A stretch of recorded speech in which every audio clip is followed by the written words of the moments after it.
whatever your special partner loves. And I would start with some kind of appetizer that's a finger food. So something like a hummus dip or another kind of dip that you're eating with your hands, because that's a very sensuous thing to do. I would have the main courses all on one serving plate, sort of served family style, because that encourages intimacy. When you pre-plate things like restaurants do and bring them out separately, it makes the situation a little more formal and a little more standoffish. And I suggest that when you're celebrating an anniversary or another special day with someone you love, that's not the tone you want to set for that meal, right? You want real intimacy. And sharing food is sort of the ultimate, well, it's the second most intimate thing you can do with it.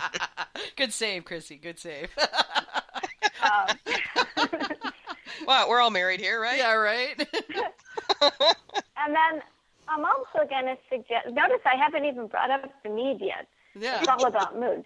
So the other thing is, like, you don't want to sit across the table from each other, because that's sort of adversarial. I suggest that you pull the chair around to the side of the table so that you're sitting at a 90-degree angle to each other, because then you can still look at each other while you're talking and eating, but you're kind of on the same side. And it sort of metaphorically puts you back on the same side. So then we can talk about the mead. So if you're serving a red meat, for example, I love pie mints, and I love melomels made with bigger red fruits like elderberries or cherries or blueberries. Those tend to have a little bit more tannin in them and a little more oomph to stand up to a red meat dish. You can also, if you can't find something red, you can also kind of work around that problem by going with a higher alcohol traditional meat. So when you get up into the 14, 15, 16% alcohol range, that extra intensity helps to balance the big flavors and the high fat content of a red meat.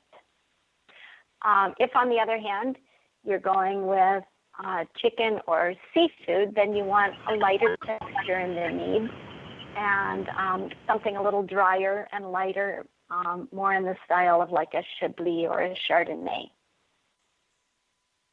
And most meaderies, I think, these days are making a drier, semi-sweet traditional mead that works great with chicken or fish. Yeah, there's a lot more of that going on than people realize. I see a lot of people saying all meads are sweet, and it's like, no. It's like saying all wines are sweet because grape juice is sweet. Get over it, people. Well, no, it's not that. It's just that there's so many people that haven't really...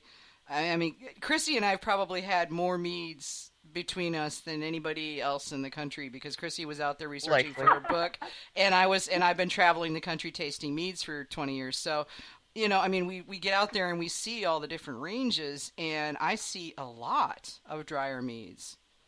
You know, yeah, quite a few of them, and you know, a lot more than people realize, because the ones that are getting widely distributed tend to be on the sweeter side, just because those are the larger meaderies, and they don't have, the larger meaderies don't have a ton of dry meads. They've only got a few.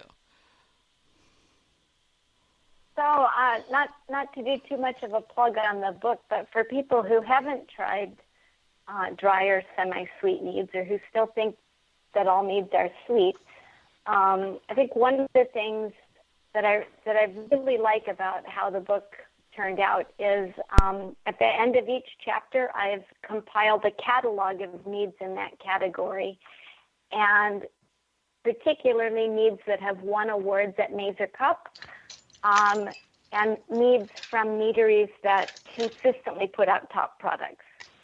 And that doesn't mean that this is an exclusive list and that there aren't other fine meads out there. There certainly are, and there's more every year. Oh, yeah. But rather, if you don't know what you're doing and you want to make sure that you get a good dry mead to start with, it gives you a list of meads that if you buy one of these, you're sure to get a good thing. Yeah. And that's good because then at least it gives you a good start to see what a good one tastes like. Because we're like any other industry. There are some that are not great, too, and it's, you can stumble over those. It happens. And I've had some that were ones that I won't go back for.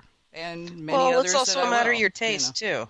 Yeah, well, no, I mean, I unfortunately, the many years of judging I've done has ruined me to the point where I can't go, oh, I personally like or don't like this. I completely look at it and go, is this a good mead now? And I actually buy meads that are not necessarily to my personal taste, but that I know are good meads that I might want to serve to somebody else or trade with somebody, for something else. So, that I can't get. So, but yeah, you're right. I mean, it may not be, I've heard people say this mead is crappy when it's not a bad mead. It's actually quite an excellent mead that just may not have liked it. There's a difference. I'm aware of that because of my attempts to figure out what I like and don't like in a beer. But there's that sort of realization where you realize that I don't like this very much, but there are some good points if it wasn't for this. Right, yeah. Yeah, and I just think generally life is too short to drink something you don't like. Oh, yeah, totally. Yeah, no question about it. I will buy things that are not, like I say, that are great, that I think are well put together, but not that is like on my favorites list because my husband has different tastes than I do. Some of my friends have different tastes. So I'm going to have something I can offer them, Like I've got a girlfriend that's like a total nut for Polish meads, and while I like Polish meads, they're not at the top of my list because they're actually too sweet for me now. I just don't handle them the same way I did, but I appreciate how well they're put together. But she loves them, so I keep them around because when she comes over, then I can open a bottle and she'll enjoy that, Well, that's the other thing, too, is you got to keep trying different things because your tastes change over time. They do, yeah. Yeah, isn't that the truth? I have so noticed that. When I first started drinking mead, so I'm 53, so I'm talking about like 30 years ago. Mm-hmm. What I really liked were the sweet, cordial-like meads. Me too. Yep. I liked them with Same. big flavor, really big flavors, like sour flavors, almost like sour lemon candy kind of thing. Well, yeah, to balance all the sweet, and, right? Yeah, and very sweet. And I've definitely noticed that as I get older, I prefer things less sweet, and I appreciate subtle flavors a lot more than I used to. So, Vicki, I think you're right. You can have a range of meads in your personal collection, and you can be ready to pull out kind of the sweeter, easier to appreciate first meads for your younger friends. Mm-hmm. And you can also have drier, subtler, maybe more sophisticated meads for your friends who are used to dry wines or fine beers. Yeah, and my you daughter's can still be able to please everybody. Yeah, my daughter's a dry wine nut. She loved the sweeter meads when she was helping me taste them when she was a teenager. Now she's all of 26. And yeah, and oh mom, no, I drink Merlots and and cabs, and I'm like, okay then. So I keep my eyes open because I know she liked mead in the past. So just as a personal challenge, because my daughter's kind of in this whole oppositional "I know more than you do, mom" thing, and it's just it's cool, it's fine. She's finding her feet. She's married and got a kid now, got her own. She's an army captain. So she's like, there's no, I can't tell her anything. What do I know? I'm just a 55-year-old old person. But, so and that's cool. I'm totally hip with that. But I go looking now for meads that I know fit the flavor profiles that I know she likes. So just as a kind of a personal challenge thing. And then along the way, I find meads that I like. I mean, I tend more towards semi-sweets now. Chrissie, I was like you. I was like in the big jammy sweet meads. And while I still like the occasional jammy sweet mead, I can't handle it the way I could then. It just it doesn't. It gives me heartburn, and and I just can't drink it. But at least not more than a glass. So now when I want to have when I want to share a bottle of mead with somebody, I'm going to tend more towards the semis and maybe even into the semi-dries, depending on what I'm looking for. Yeah, me too. Can I take a segue, though, and talk about sweet mead for a second? Yeah, I made totally. an amazing discovery on my last trip to Europe. Oh? So this is the holy grail of mead. I couldn't believe this place that I stumbled onto. So Prague is a really cool city. I don't know if you've ever been to Prague, but it has to be on your list of places. It's on the bucket list, and I think I know what you're going to say, but go for it. Yeah, so there is a bottle shop in Prague which is dedicated to mead. And these are meads that you cannot find in the United States. So these are Polish, Czech, and Slovak meads. Most of them, because they're from that region of the world, are pretty dang sweet, and they tend to be a little higher in alcohol than we're used to in the U.S. So I would say most of them were in the 14 to 18% range. Most of them were traditional meads. There was very little added ingredients. There were some, but that wasn't mostly what I saw. I'm going to say there were close to 80 different meads in this bottle shop. Wow. And they were phenomenal. Just an absolute revelation. And brands you'll never see in the U.S. or even at Mazer Cup.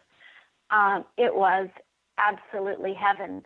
This little shop is right in Old Town Prague. So if you're anywhere in city central Prague, you can walk there. Which is good because you'll be needing to walk home or maybe get an Uber. Yeah, they don't screw around with those Eastern European meads, man. They'll kick you in the butt. Oh, they will. They'll kick your ass.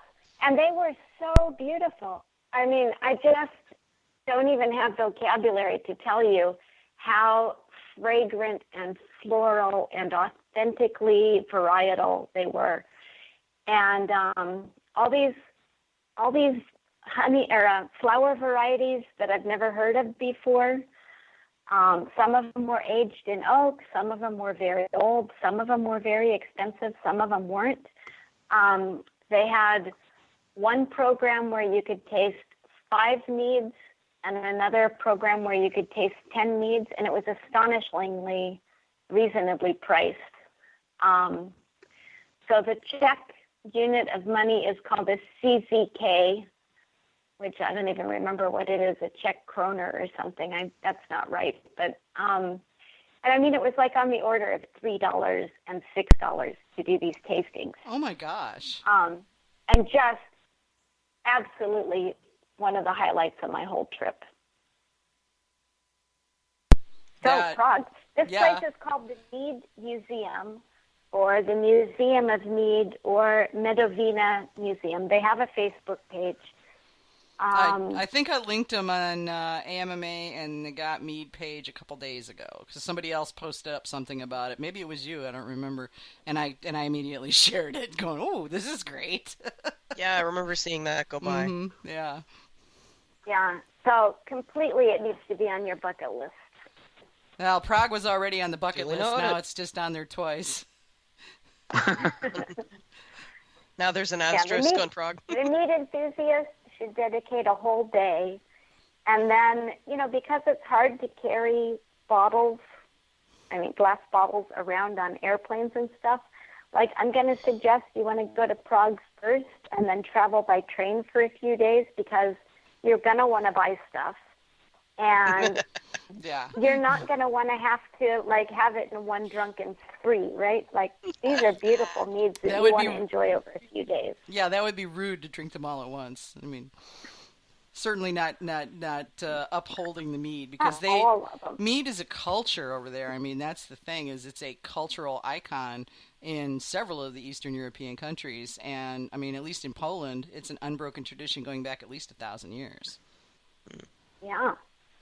So yeah, they know how to make mead. Yes, it's sweet, but it's also supremely well constructed.